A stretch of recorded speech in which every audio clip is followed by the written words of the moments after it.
রাজশাহীতে যথাযোগ্য মর্যাদায় অমর ২১শে ফেব্রুয়ারি মহান শহীদ দিবস ও আন্তর্জাতিক মাতৃভাষা দিবস পালিত হয়েছে। এই দিনটি উদযাপনে রাজশাহী বিশ্ববিদ্যালয়ের বিভিন্ন বিভাগ, আবাসিক হল এবং ইনস্টিটিউটের পক্ষ থেকে শুক্রবার সকালে প্রভাত ফেরি অনুষ্ঠিত হয়। এরপর শহীদ মিনারে পুষ্পার্ঘ্য অর্পণ শুরু হয়। পরে বিভিন্ন রাজনৈতিক, সামাজিক ও সাংস্কৃতিক সংগঠনও শহীদ মিনারে পুষ্পস্তবক অর্পণ করে শহীদদের প্রতি শ্রদ্ধা নিবেদন করেন। এই দিনের কর্মসূচির মধ্যে ছিল সকাল ১০টায় আলোচনা সভা ও রচনা প্রতিযোগিতা। একই সময়ে বিশ্ববিদ্যালয় স্কুলের আয়োজনে অনুষ্ঠিত হয় চিত্রাঙ্কন প্রতিযোগিতা। ২১শে প্রথম প্রহরে রাজশাহী কলেজ শহীদ মিনারে ভাষা শহীদদের স্মৃতির উদ্দেশ্যে পুষ্পার্ঘ্য অর্পণ করে বিভিন্ন রাজনৈতিক, সামাজিক ও সাংস্কৃতিক সংগঠনের নেতাকর্মীরা।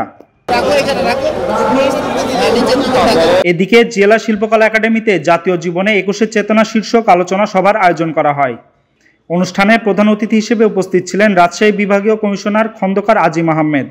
বিশেষ অতিথি হিসেবে ছিলেন Rajshahi metropolitan police commissioner Mohammad Abu Sufian.